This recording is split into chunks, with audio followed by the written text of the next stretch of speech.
चलिए, तो ये कहानी थी तुम्हारी वर्क की और इससे रिलेटेड जितने भी एप्लीकेशन पार्ट था, कार्नोट साइकिल, ये सब। अब डालिए एंट्रोपी। अब तक हमने एंट्रोपी को डिटेल में नहीं पढ़ा। Second law of thermodynamics and entropy, कुछ भी डाल सकते हो। बेसिकली जो सेकेंड लॉ ऑफ थर्मोडायनेमिक्स है वो एंट्रोपी के ही ऊपर बेस है। डालिए अब सेकेंड लॉ थर्मोडायनेमिक्स से बोल सकते हो एंट्रोपी।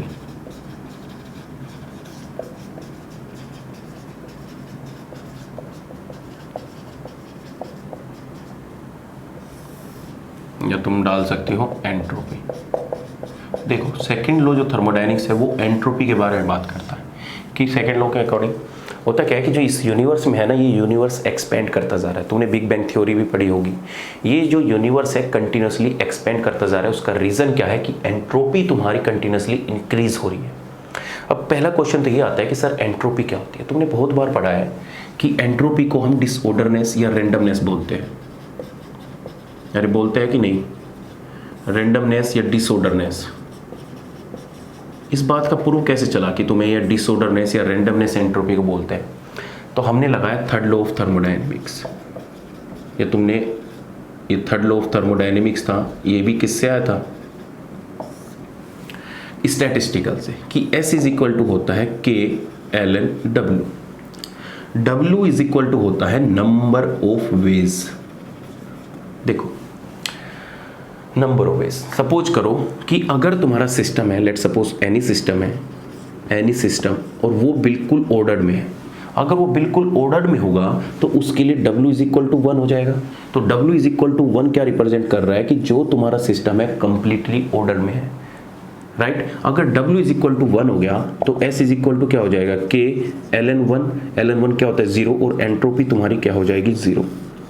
मीन्स दैट कि अगर तुम्हारा सिस्टम कंप्लीटली ऑर्डर में प्रेजेंट है तो उसके लिए जो एंट्रोपी हो जाएगी वो 0 हो जाएगी, राइट। लेकिन अगर तुम्हारी W की वैल्यू ग्रेटर देन 1 हो गई तो उस केस में तुम्हारी ln की वैल्यू इंक्रीज होगी।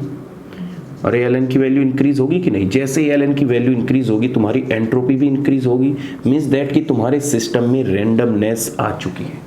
और उसको रिप्रेजेंट करके कौन दिखाता है? Statistical approach. तो तुम्हारी जो डिसऑर्डरनेस है, रेंडमनेस, जितनी तुम्हारी रेंडमनेस सिस्टम में बढ़ेगी इतनी ही तुम्हारी एंट्रोपी इंक्रीज होगी। पॉइंट क्लियर है? अब देखो, एक्चुअल में एंट्रोपी को जो डिफाइन किया गया, एंट्रोपी को डिफाइन किया कि S is equal to Q by T. या मैं अगर चेंज देखूं, स्मॉल चेंज देखूं, तो DS इज इक्वल टू होता है DQ बाई टी। कि जब हम स्मॉल चेंज में, या मैं कहूं कि स्मॉल हीट सिस्टम में ऐड कर रहे हैं एट पर्टिकुलर टेम्परेचर, तो उसमें हमारा स्मॉल चेंज आएगा। हम चाहे तो डेल्टा S भी दे सकते हैं कि delta S equal to Q by T, कि कितना लार्ज चेंज हम देख रहे हैं, राइट। अरे तुम्हें बताया तो था कि हीट क्या है? रैंडम। अरे हीट क्या करता है? रैंडम एनर्जी को ट्रांसफर करता है डिसऑर्डर्ड वे में। अरे ये दोनों के दोनों पाथ फंक्शन है कि नहीं है? तुम्हें ना सारी बात खींच के आनी पड़ रही है, तुम रिलेट नहीं कर पाते चीज़ों को। पाथ फंक्शन है, mode of transfer of energy तो है।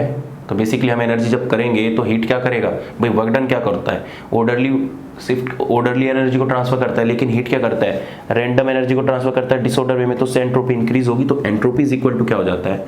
DQ by T, right. अगर स्मॉल चेंज देख रहे हो तो DS is equal to DQ by T. अगर लार्ज चेंज देख रहे हो del S equal to Q by T. अब देखो, अब हमारे पास दो तरीके हैं कि हम चाहे तो किसी भी एंट्रोपी चेंज को दो तरीके से देख सकते हैं। एक होता है रिवर्सिबल मेथड और एक होता है इरिवर्सिबल मेथड। एक्चुअल में एंट्रोपी एक ऐसा फिनोमेना है जिसको कंट्रोल तुम कर ही नहीं सकते। तुम बहुत, अगर तुम किसी चीज़ को सपोज करो, तुमने किसी कंटेनर में गैस भरी और हल्का सा भी अगर तुमने टेम्परेचर इंक्रीज कर दिया तो बहुत ज़्यादा रेंडमनेस उसमें आ जाती है। तो अब तुम्हारे पास दो तरीके हैं कि तुम चाहो तो एंट्रोपी को दोनों तरीके से निकाल सकते हो, रिवर्सिबल मेथड से भी और इरिवर्सिबल मेथड से भी। लेकिन जो तुम्हारी एंट्रोपी डिफाइन होती है वो हमेशा रिवर्सिबल मेथड से होती है। कभी तुमने जानने की कोशिश की? अरे कभी तुमने जानने की कोशिश की कि heat of addition in reversible लेकिन कभी भी यहाँ पे इरिवर्सिबल दिखा हुआ नहीं मिलेगा। जहाँ कभी भी तुम्हें S is equal to D Q irreversible मिल जाए और अपॉन में T मिल जाए तो ये इक्वेशन गलत है। अब क्वेश्चन ये उठता है कि सर यहाँ पे रिवर्सिबल क्यों होता है। एक बात बताऊँ, एक तो जो तुम्हारा एंट्रोपी है वो एक स्टेट फंक्शन है, राइट। अब तो है तुम किसी प्रोसेस को रिवर्सिबली ले जाओ या इरिवर्सिबल ले जाओ। लेट सपोज कि मेरा ये सिस्टम है, इसको मैं यहाँ तक लेके जा रहा हूँ, राइट।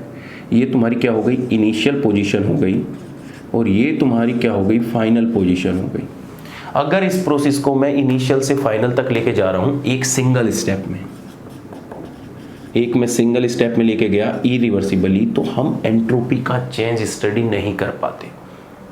एकदम से ड्रास्टिक चेंज आ जाता है, एकदम से। जैसे तुम इनिशियल से फाइनल में जाओगे इरिवर्सिबल में एकदम से ड्रास्टिक चेंज आ जाता है, तुम्हें पता ही नहीं लगता कि एंट्रोपी चेंज कैसे हुई है, और तुम इस फैक्टर को कंट्रोल ही नहीं कर पाओगे लैब में। तो हमेशा जब भी कभी तुम एंट्रोपी चेंज देखते हो वो रिवर्सिबल प्रोसेस के लिए देखा जाता है। इस तरीके से छोटे छोटे तुम्हें हर स्टेप में धीरे धीरे ऊपर बढ़ना होगा। रिवर्सिबल प्रोसेस क्या रहेंगे कि वो इनिशियल से फाइनल जा सकते हैं और फाइनल से इनिशियल आ सकते हैं। लेकिन तुम्हें पता है एंट्रोपी एक स्टेट फंक्शन है, चाहे तुम इनिशियल से फाइनल रिवर्सिबली जाओ या इरिवर्सिबल जाओ, तो दोनों के केस में वैल्यू सेम आनी चाहिए, राइट और रॉन्ग। लेकिन हम पढ़ते किसके लिए है, सिर्फ रिवर्सिबल प्रोसेस के लिए। क्यों? क्योंकि रिवर्सिबल प्रोसेस में जो हमारा फैक्टर है ये एक स्मॉल चेंज दिखाता है, डी क्यू। तभी तुमने हमेशा D S is equal to D Q by T पढ़ा होगा। वो इसलिए पढ़ा है क्योंकि हम जो चेंज देखते हैं वो रिवर्सिबल प्रोसेस के लिए देखते हैं, जो कि हम लैब में परफॉर्म कर सकते हैं इजीली, जिसको हम कंट्रोल कर सकते हैं, और हम अपनी एंट्रोपी को एक स्मॉल टेम्परेचर डिफरेंस पे भी मेजर कर सकते हैं, राइट और रॉन्ग। बोलो जल्दी, मेरे समझ में आ रहा है कि नहीं आ रहा है। तो जो हमारी एंट्रोपी हमेशा डिफाइन होती है वो रिवर्सिबल तरीके से की जाती है। बताइए एंट्रोपी की यूनिट क्या होगी। एंट्रोपी इज इक्वल टू क्या आ गया, D Q by T. D Q क्या होती है, जूल, अपॉन में क्या होता है, टेम्परेचर केल्विन में। तो एंट्रोपी की यूनिट क्या हो गई, जूल पर केल्विन, राइट। क्लियर है पॉइंट। अब देखिए, अब हमें एंट्रोपी पढ़नी है कि हम डिफरेंट फेज, डिफरेंट प्रोसेस है कि जिसमें हमें एंट्रोपी को पढ़ना है, कितने तरीके से पढ़ते हैं। तो मैं पूरा चार्ट बना देता हूं कि हमें एंट्रोपी किन किन सिस्टम में स्टडी करनी है। जो मैं तुम्हें एंट्रोपी निकालना सिखाऊंगा, अब पूरी कहानी एंट्रोपी की ही चलेगी, ठीक है। जो तुम्हें एंट्रोपी निकालना सिखाऊंगा, समझो एंट्रोपी को मैं बहुत तरीके से निकाल सकता हूँ। सबसे पहले मैं एंट्रोपी निकालूंगा ऐसे सिस्टम की जिनका फेज सेम होगा, जिनका फेज तो सेम होगा लेकिन वेरिएबल डिफरेंट होंगे। जिनका फेज सेम होगा, वेरिएबल डिफरेंट होंगे।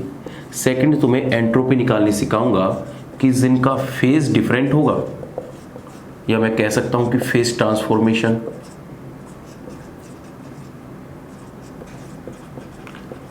ट्रांसफॉर्मेशन, लेकिन वेरिएबल कांस्टेंट होंगे, मतलब प्रेशर, टेम्परेचर। और ये दोनों के दोनों जो प्रोसेस होंगे, ये तुम्हें पता होना चाहिए हम किसके लिए निकालेंगे, रिवर्सिबल तरीके से निकालेंगे, राइट। थर्ड पॉइंट, हम फेज चेंज ही देखेंगे, लेकिन इरिवर्सिबल तरीके से चीजों को निकाल के देखेंगे कि अगर तुम्हारे पास इरिवर्सिबल मेथड आ गया तो उस केस में तुम कैसे निकालोगे इरिवर्सिबल में। बोलो पॉइंट क्लियर है कि नहीं है। पहला, फेज सेम रखेंगे। सेकंड प्रोसेस में फेज डिफरेंट रखेंगे, वेरिएबल कांस्टेंट रखेंगे। थर्ड प्रोसेस में फेज चेंज करेंगे, लेकिन प्रोसेस कौन सा होगा, इरिवर्सिबल होगा। और फोर्थ प्रोसेस तुम्हारा आ जाता है एंट्रोपी ऑफ मिक्सिंग, कि अगर तुम्हें एंट्रोपी ऑफ मिक्सिंग निकालनी है, सॉलिड को सॉलिड में मिक्स कर दिया, गैस को गैस में मिक्स कर दिया, या सॉलिड को लिक्विड में मिक्स कर दिया, तो उस केस में तुम कैसे एंट्रोपी चेंज देखोगे सिस्टम में, वो हमें निकालना है, राइट और रॉन्ग। बोलो पॉइंट क्लियर है कि नहीं है। इतनी चीज़ें क्लियर है कि नहीं है। अब मैं एक एक स्टेप को एक एक तरीके से समझाऊंगा। पहला उठाऊंगा उसका बताऊंगा, सेकंड उठाऊंगा उसका बताऊंगा। क्वेश्चन प्रैक्टिस नहीं करा सकता, क्योंकि अब जब मैं तुम्हें फॉर्मूला बता दूंगा बिल्कुल कि इस तरीके से यहाँ पे लगना है, क्वेश्चन में तुम्हें सब कुछ मिलेगा, क्या तुमसे फॉर्मूला अप्लाई नहीं होगा?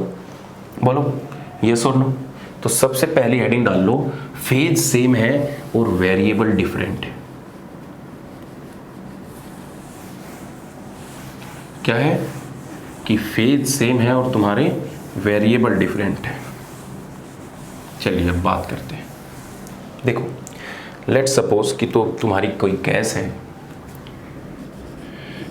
वो गैसियस फेज में है और हम उसे कहाँ पे लेके जा रहे हैं? बी तक जा रहे हैं। ठीक है, इनिशियली मान लो कि प्रेशर क्या था? P1, वॉल्यूम V1, T1 और क्या हो गया? P2, V2, T2। अब मुझे एंट्रोपी निकालनी है कि अगर हमारा टेम्परेचर T1 से T2 चला जाए, अगर हमारा वॉल्यूम P1 से P2 चला जाए, अगर हमारा प्रेशर P1 से P2 चला जाए तो कितना एंट्रोपी चेंज आएगा? तो आइए, तुम्हें पता है कि ds इज इक्वल टू होता है dq/t, राइट? हमें ये एंट्रोपी चेंज निकालना है। तो आ जाओ, according to first thermodynamic law तुम्हारा चेंज या स्मॉल चेंज ही देख लो कि तुम्हारा du इज इक्वल टू होता है dq प्लस के w, राइट? तो dq इज इक्वल टू क्या हो जाएगा? du माइनस के w। तो dq is equal to cu को क्या लिख सकते हैं? du को क्या लिख सकते हैं? माइनस के cv इंटू dt लिख सकते हैं और इसको प्लस के dv भी कर सकते हैं। बोलो यस और नो। तो तुम्हारा dq इज इक्वल टू कितना आ चुका है? प्लस के cv dt प्लस के pdv। अरे but equal to minus pdv होता है तो प्लस करोगे तो cv dt एंड pdv आ जाएगा। अगर इस हीट की वैल्यू मैं इस इक्वेशन में पुट कर दूं तो ds इज इक्वल टू कितना हो जाएगा?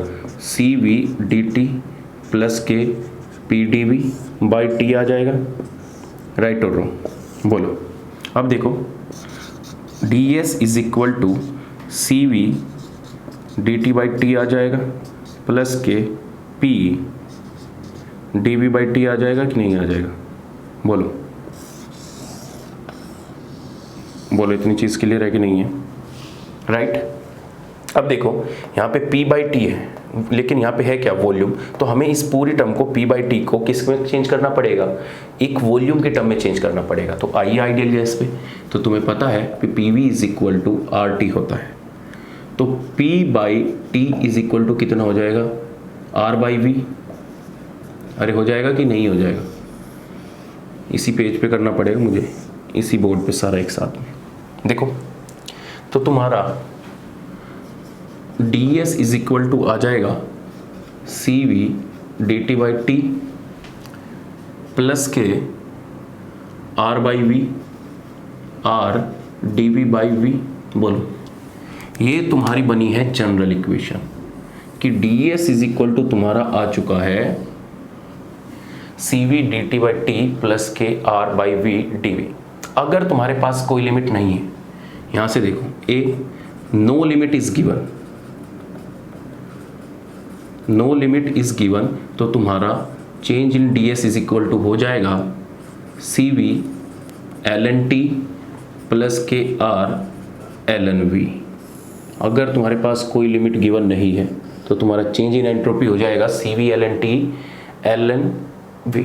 अगर तुम्हारे पास लिमिट गिवन है b, अगर तुम्हारे पास लिमिट गिवन है, लेट्स सपोज ये कितना हो गया? ds और एंट्रोपी चेंज S1 से S2 तक is equal to cv dt by T temperature T1 से T2 तक प्लस के r dv by v v1 से v2 तक, राइट?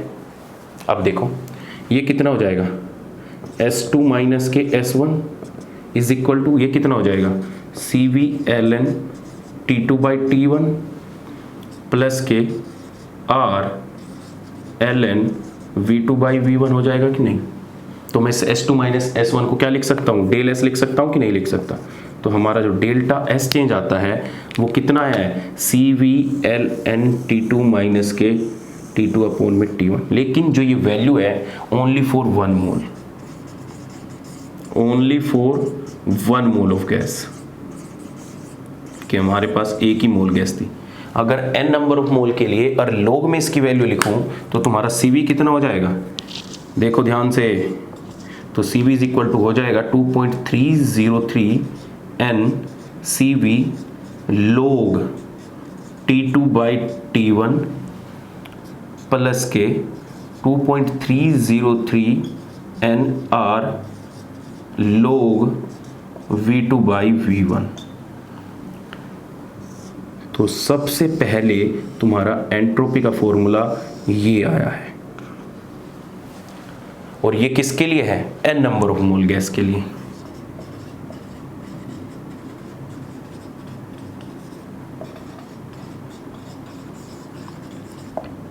पॉइंट क्लियर है? देखो मैंने क्या कहा था कि फेज सेम है, यहां पे भी गैस प्रेजेंट है, यहां पे भी गैस प्रेजेंट है, लेकिन तुम्हारे वेरिएबल चेंज हो रहे हैं।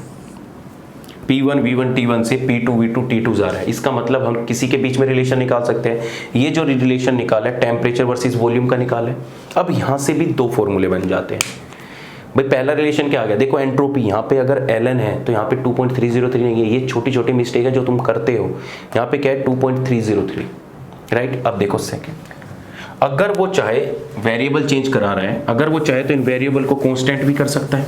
बोलो यस और नो। अरे यस और नो बोल रहे हो कि नहीं बोल रहे?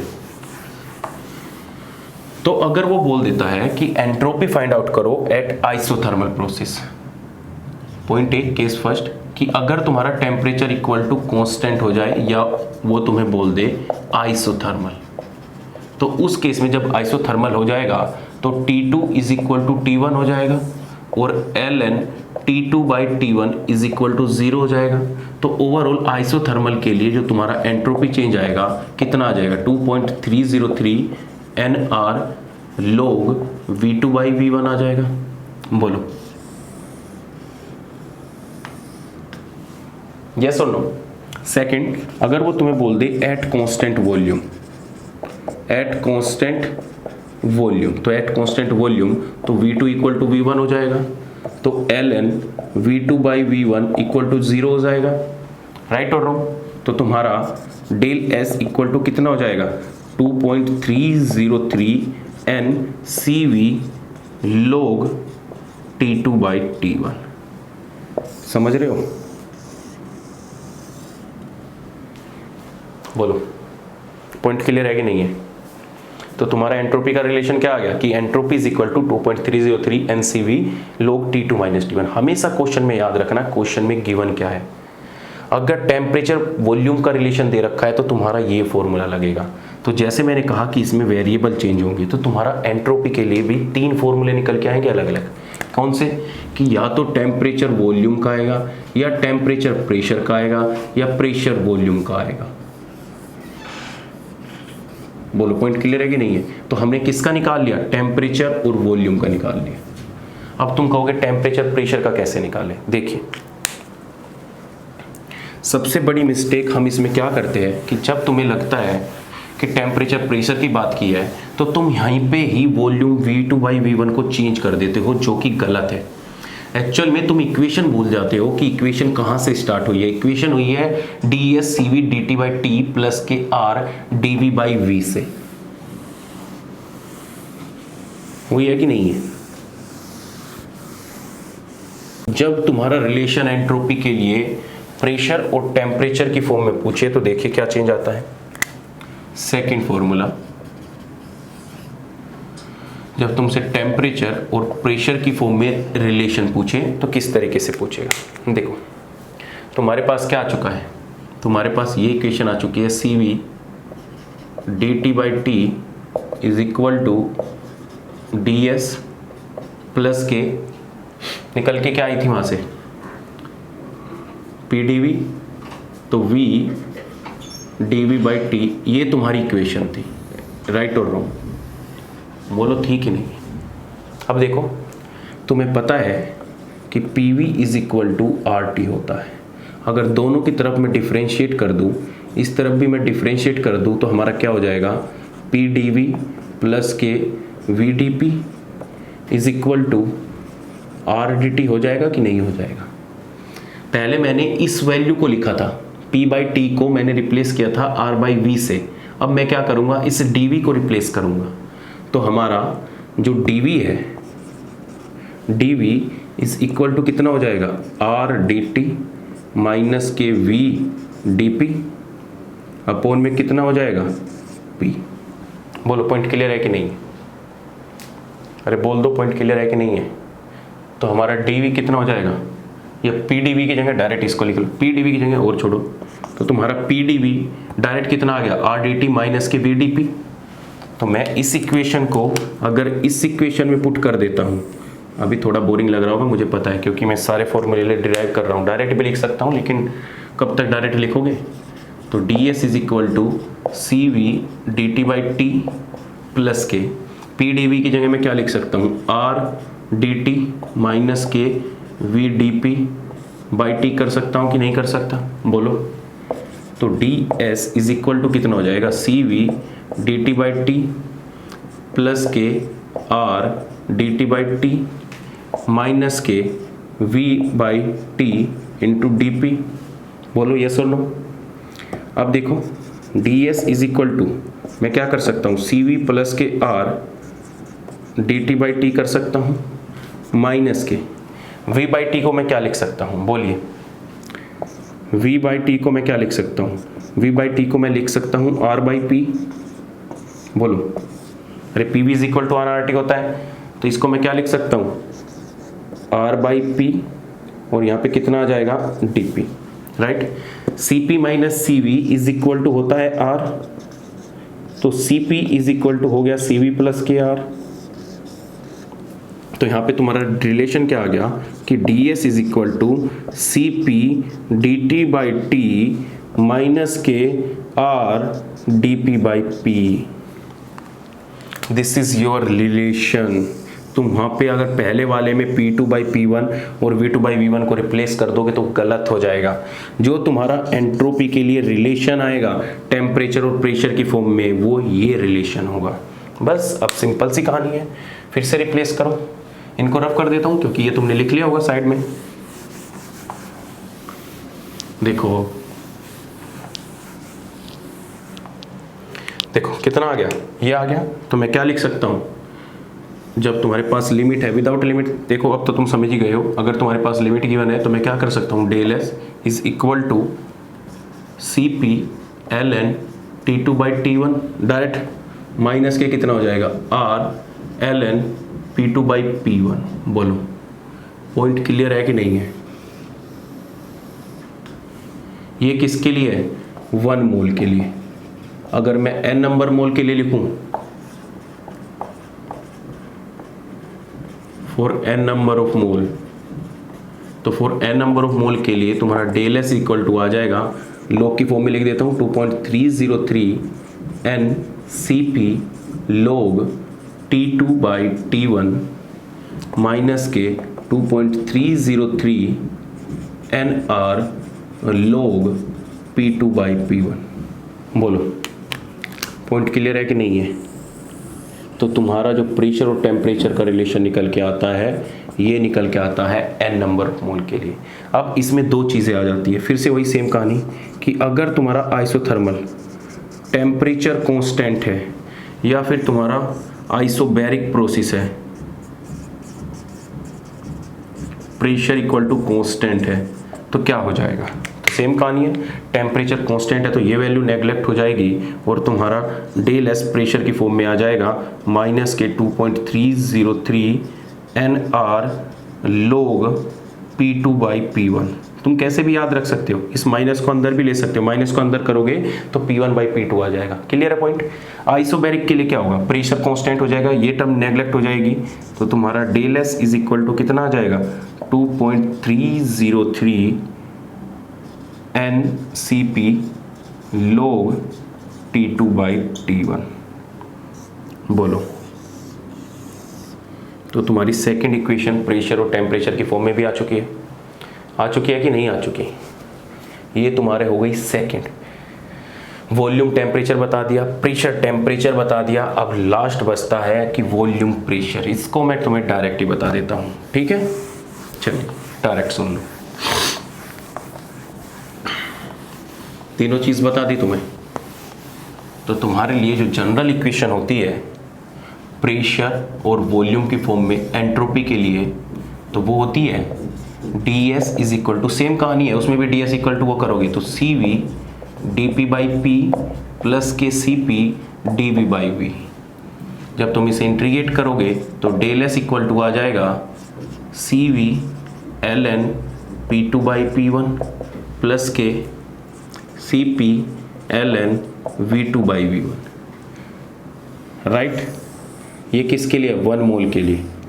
अगर मैं n नंबर ऑफ मोल के लिए लिखूं तो n नंबर ऑफ मोल के लिए तुम्हारी del S is equal to हो जाएगी 2.303 NCV log P2 by P1 plus के 2.303 NCP log V2 by V1। बोलिए, ये तुम्हारे सारे के सारे रिलेशन एंट्रोपी के लिए, सिर्फ एक के लिए बताया मैंने। पहले क्या था? फेज सेम था और वेरिएबल डिफरेंट थे। तो तुम्हारा जो एंट्रोपी के फॉर्मूले आते हैं ये सारे के सारे एंट्रोपी के फॉर्मूले हैं। राइट, अब देखो ध्यान से, क्वेश्चन कैसे कैसे आ सकते हैं। पहले फेज से तुम्हें कोई गैस दे देगा, उसको एक्सपेंड करा रहा होगा टेम्परेचर T1 से T2 तक, P1 से P2 तक, V1 से V2 तक, तो जो भी उसने उसमें कंडीशन दे रखेगी एज इट इज़ इन्हीं फॉर्मूलों में डायरेक्ट टिक जाएगी। तुम्हें कुछ इधर उधर भागने की जरूरत नहीं है एंट्रोपी के लिए। क्लियर है? पॉइंट क्लियर है कि नहीं है? तो इसमें कुछ दिक्कत नहीं आएगी तुम्हें। जब भी फेज सेम होगा तो बस गैस को एक्सपेंड करेगा, सब कुछ गिवन होगा, फॉर्मूले लगा के देखेगा, क्योंकि इसमें फॉर्मूले इतने फॉर्मूले क्या, 3 फॉर्मूले जनरल याद कर लो। एक तो ये 2.303, देखो वहाँ पे वॉल्यूम था तो वहाँ पे सीवी था, यहाँ पे प्रेशर है तो यहाँ पे सीपी है। इस तरीके से इनका रिलेशन बना के याद रखना। यहाँ पे आइसोबैरिक है, आइसोबैरिक होते ही ध्यान रखना क्वेश्चन में किस तरीके के देगा क्या तुम्हें फील तो हो गया होगा, फिर भी तुम पागलों की तरह देखते रहते हो। अगर आइसोबैरिक प्रोसेस दे तो ये लगेगा, अगर आइसोथर्मल प्रोसेस दे तो तुम्हें आइसोथर्मल में 2 आ चुके हैं कि वॉल्यूम की टर्म में भी आ चुका है और प्रेशर की टर्म में। तो आइसोथर्मल में देख लेना तुम्हें गिवन क्या है, वॉल्यूम को कांस्टेंट कर रखा है तो वहाँ पे अगर वॉल्यूम को कांस्टेंट कर रखा है तो del S 2.3 NCV log T2 by T1 आ जाएगा। प्रेशर को कांस्टेंट कर रखा है तो ये वैल्यू आ जाएगी। लेकिन अगर आइसोथर्मल दे रखा है कि आइसोथर्मल प्रोसेस है तो उसमें तुम्हें देखना पड़ेगा आइसोथर्मल में कि उसने P2 P1 की वैल्यू गिवन दे रखी है क्वेश्चन में या V2 बाई V1 की वैल्यू क्वेश्चन में गिवन दे रखी है। पॉइंट क्लियर है कि नहीं है? चलिए, तो ये हमारा न्यूमेरिकल पर्पस। अब देखो, कभी कभी तुम्हें CP और CV टेम्परेचर का फंक्शन भी दे देता है। कभी कभी क्या होता है कि क्वेश्चन में तुम्हें CP और CV को टेम्परेचर का फंक्शन दे देता है। लेट सपोज मैं तुम्हें बता देता हूँ कि कोई क्वेश्चन है और तुम्हें बोल दिया कि if CV is equal to 2 plus के 3T, राइट। ये तुम्हारे पास है, कोई टेम्परेचर के लिए CV दे रखी है और तुमसे एंट्रोपी चेंज पूछ रहा है। कहाँ पे लिखोगे इसकी वैल्यू? तो ध्यान रखो, जब भी तुम्हारा CV या CP, जब भी तुम्हारी CV और CP टेम्परेचर का फंक्शन है तो तुम्हें एक जनरल इक्वेशन लिखनी पड़ेगी। क्या? कि CV dt by T plus के P dV बाई टी। अब इस इक्वेशन में तुम्हें जो CV की वैल्यू है, जो टेम्परेचर का फंक्शन है, यहीं पे ही पुट करनी पड़ेगी। तो डेल एस इक्वल टू कितना आ जाएगा? 2 प्लस के 3T dt by T plus के, इसकी तो वैल्यू तुम्हारी जो भी आएगी सेम ही आ जाएगी। इसके लिए कुछ नहीं कर रहा, इसके लिए मैं ऐसे मान रहा हूँ, अभी x मान लेता हूँ, ठीक है। अब देखो, जब तुम इसको इंटीग्रेट करोगे तो तुम्हारा डेल एस इक्वल टू कितना आ जाएगा? इंटीग्रेशन फॉर्म में चला जाएगा ये भी, टेम्परेचर T1 से T2 तक, राइट। अगर तुम्हें टेम्परेचर गिवन नहीं है तो भी देख लेना। 2 प्लस के 3T by T into D T आ जाएगा। अब इसको ओपन करोगे इंटीग्रेशन फॉर्म में तो 2 by T into D T आ जाएगा, प्लस के integration 3T by T into D T आ जाएगा। टी से टी कट जाएगा, राइट और रॉन्ग। इसके लिए वैल्यू कितनी आ जाएगी? 2 बाहर आ जाएगा, एल एन टी आ जाएगा, प्लस के टी से टी कट जाएगा तो ये क्या बच जाएगा? 3T बच जाएगा। तो ध्यान रखना, जब कभी भी तुम्हें क्वेश्चन में हीट कैपेसिटी और CV टेम्परेचर का फंक्शन दे रखा है तो वो इंटीग्रेशन होगा ही होगा इस तरीके से। तब तुम्हारा जो फाइनल आएगा यहाँ पे x होके जो तुम्हें वैल्यू होगी ये तुम्हारा फाइनल आंसर निकलेगा। क्लियर है पॉइंट? अरे क्लियर है कि नहीं है? जब कभी भी Cp और Cv टेम्परेचर का फंक्शन दे रखा हो उस केस में कैसे डील करना है। तो ये तुम्हारा पॉइंट था पहले वाला जिसमें तुम्हारे फेज सेम थे, राइट, प्रोसेस रिवर्सिबल था और तुमने इसका आंसर इजीली निकाल लिया। सेकंड पे चलते हैं। सेकंड क्या है कि फेज डिफरेंट है, प्रोसेस रिवर्सिबल है, तो उस केस में तुम कैसे आंसर लिखोगे। सेकंड है entropy change for phase transformation.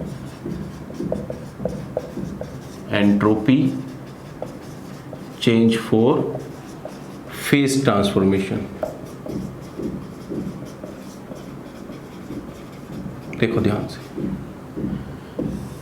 Phase transformation है, मैंने क्या बताया था कि वेरिएबल कांस्टेंट होंगे।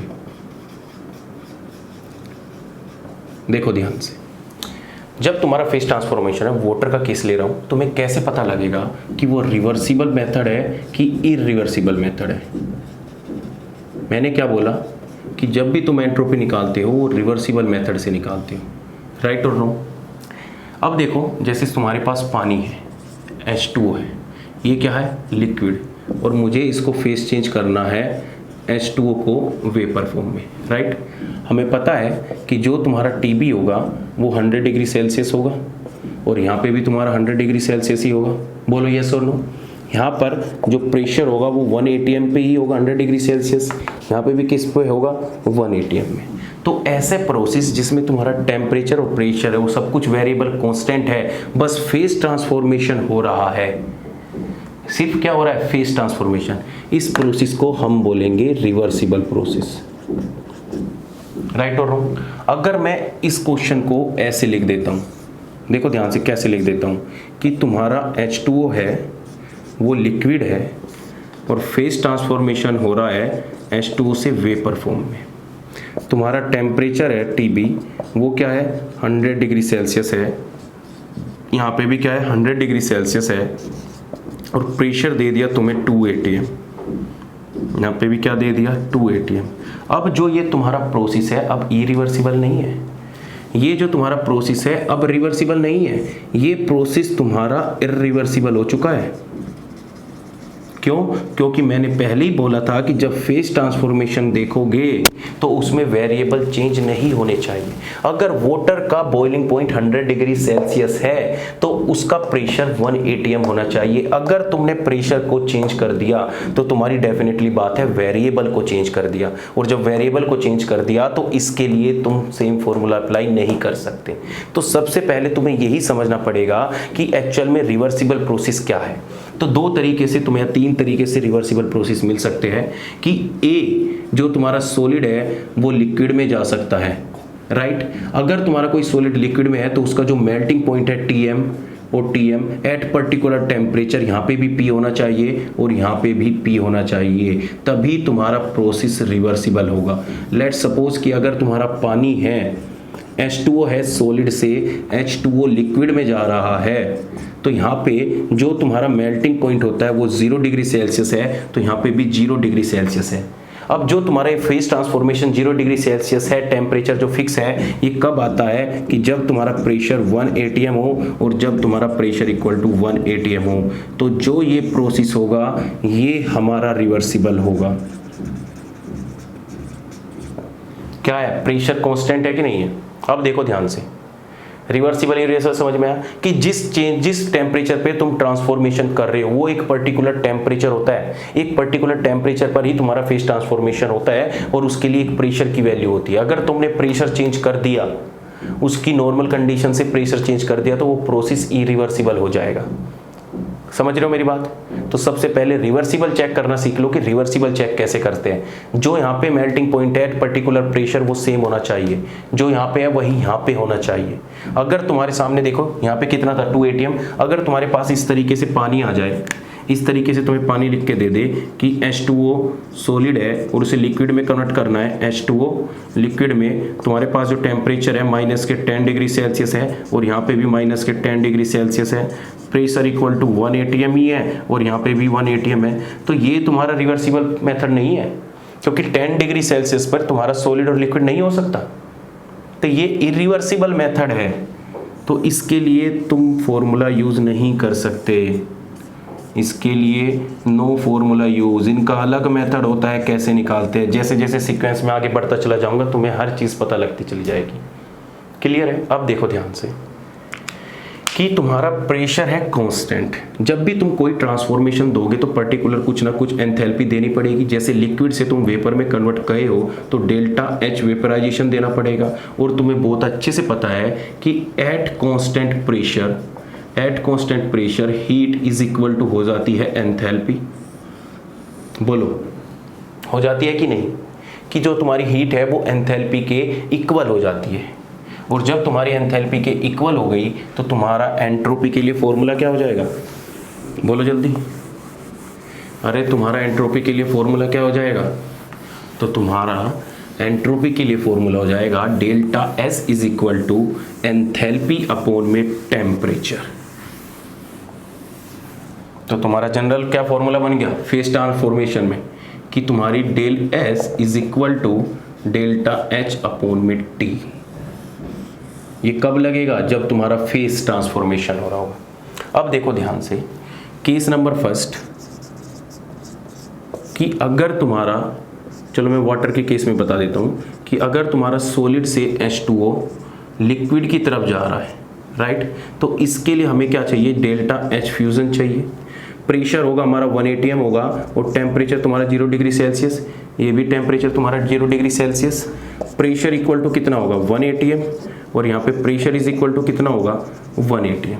अगर इसके लिए तुमसे कोई एंट्रोपी चेंज पूछे तो मैं क्या लिखूंगा कि डेल्टा एच फ्यूजन अपॉन में जो इसका मेल्टिंग पॉइंट है। और मैं अगर वाटर के लिए लिखना चाह रहा हूँ तो delta H fusion at particular temperature कितना आ जाएगा? 273 केल्विन। तो ध्यान रखना जिस पर्टिकुलर टेम्परेचर पर वो ट्रांजिशन हो रहा है, वो फेज ट्रांसफॉर्मेशन हो रहा है, वही वैल्यू टेम्परेचर की नीचे आएगी। क्लियर है पॉइंट? बोलो पॉइंट क्लियर है कि नहीं है? तो ये डेल्टा एच फ्यूजन हो गया। सेकंड, ये किसके लिए हो गया? कि जब तुम्हारा सॉलिड से लिक्विड की तरफ जा रहा है। सेकंड क्या हो सकता है? अरे सेकंड क्या हो सकता है?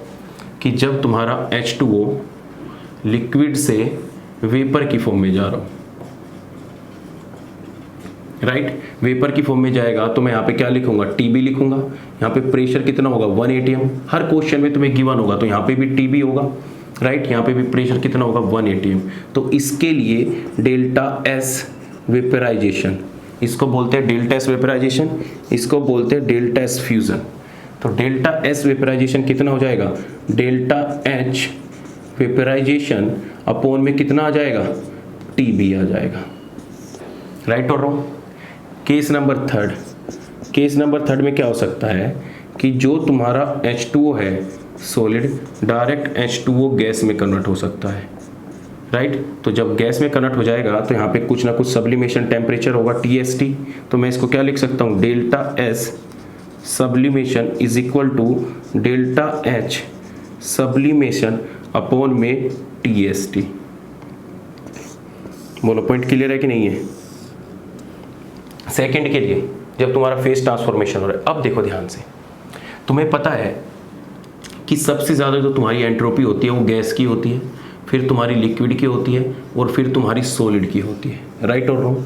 अब अगर तुम्हारा चेंज, ध्यान से सुन लो, अगर तुम्हारा चेंज सॉलिड से लिक्विड की तरफ जा रहा है तो मतलब एंट्रोपी इंक्रीज हो रही है।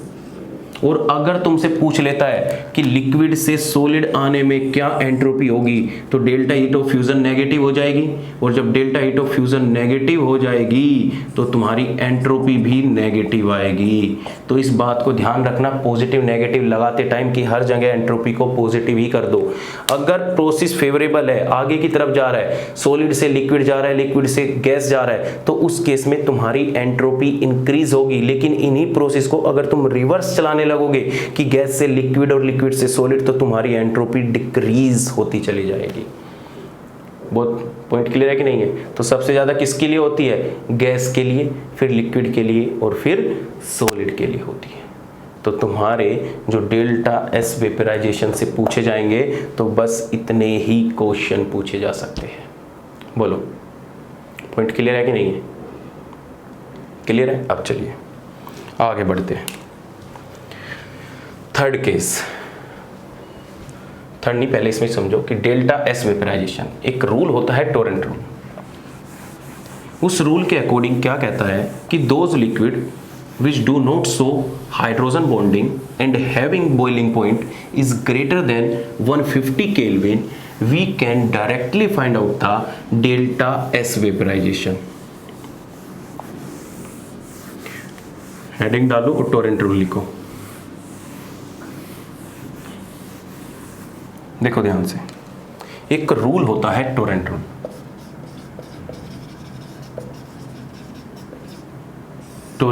टोरेंट रूल क्या कहता है कि those liquid which do not show the hydrogen bonding, मतलब कुछ ऐसे लिक्विड जो हाइड्रोजन बॉन्डिंग शो नहीं करते,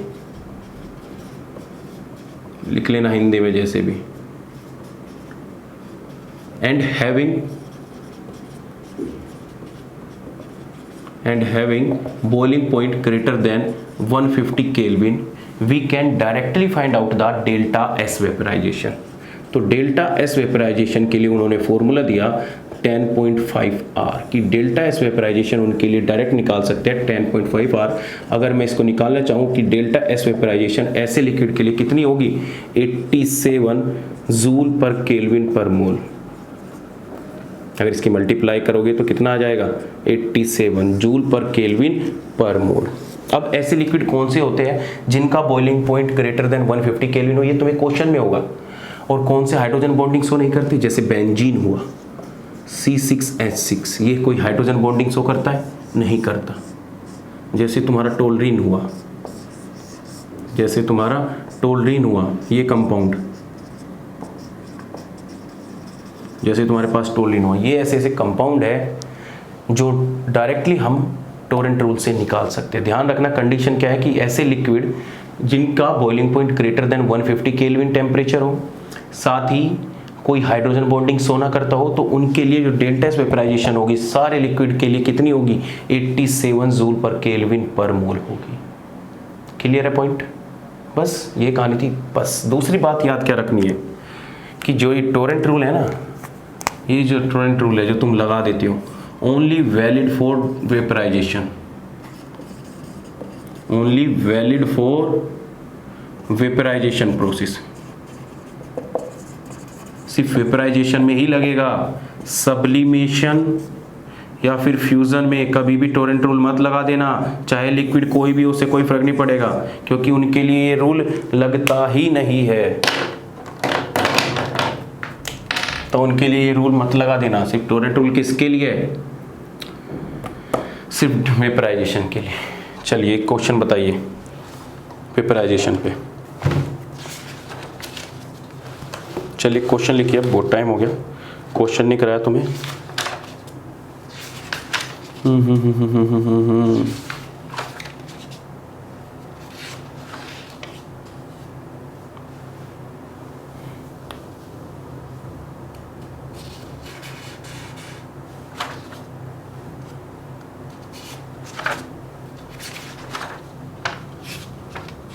चलिए क्वेश्चन लिखिए। The change in enthalpy when 3 mole of liquid benzene, the change in enthalpy when 3 mole of liquid benzene transform into a vapor at boiling temperature 80 degrees Celsius and 1 bar pressure is। Question पूछा क्या है, सुन लो। Change in enthalpy पूछा है कि change in enthalpy क्या होगा for benzene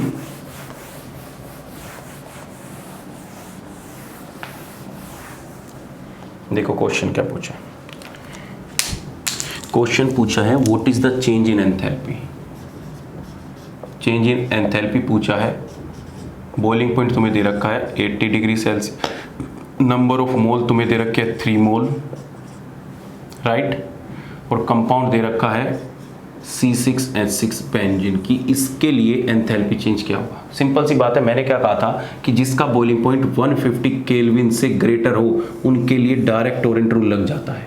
तो 80 degree Celsius है, ऑब्वियस सी बात है 253 0 डिग्री सेल्सियस में होता है, तो 80 प्लस 150 करो, वो 270 करोगे तो बहुत ज़्यादा जाएगा। तो इसका मतलब हमारा इस पे क्या लग जाएगा? टोरेंट रूल लग जाएगा, राइट। तो जब हमारा इस पे टोरेंट रूल लग जाएगा तो हम सिंपली अप्लाई कर सकते हैं। हमें पता है कि डेल्टा एस वेपराइजेशन ऐसे लिक्विड के लिए 10.5 R होती है, या मैं कहूँ कि डेल्टा एस वेपराइजेशन ऐसे लिक्विड के लिए कितनी होती है? 87 जूल पर केल्विन पर मोल होती है, राइट। अब देखो, हमें पता है एंथैल्पी निकालनी है, तो delta S is equal to होता है डेल्टा एच वेपराइजेशन अपॉन में क्या आ जाएगा? TB। तो मैं इसकी जगह लिख सकता हूँ कि डेल्टा एच वेपराइजेशन अपॉन में TB is equal to 87 joule पर केल्विन पर मोल, राइट। तो तुम्हारा delta H vaporisation is equal to, जब इसमें 273 ऐड करोगे 80 में तो कितना आ जाएगा? 3 7 7 14 15 5 का 80 लगा, 1 2 और 1 3, तो कितना आ जाएगा? 353 इंटू 87 जूल पर केल्विन पर मोल, राइट। राइट और रॉन्ग बोलो? राइट। पूछा कितने मोल के लिए है? 3 मोल के लिए। 3 के इसके साथ मल्टीप्लाई कर दोगे तो तुम्हारा डेल्टा एच वेपराइजेशन कितना आ जाएगा? बताइए कितना आ जाएगा डेल्टा एच वेपराइजेशन? तो तुम्हारा डेल्टा एच वेपराइजेशन आ जाएगा 92.1 किलोजूल।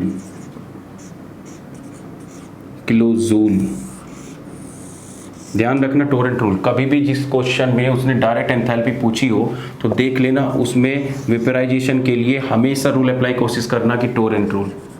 मैक्सिमम तुम्हें अगर क्वेश्चन देगा तो वो वही क्वेश्चन देगा जिसमें वो टोरेंट रूल अप्लाई करवाना चाह रहा है, तो ध्यान रखना इस बात को।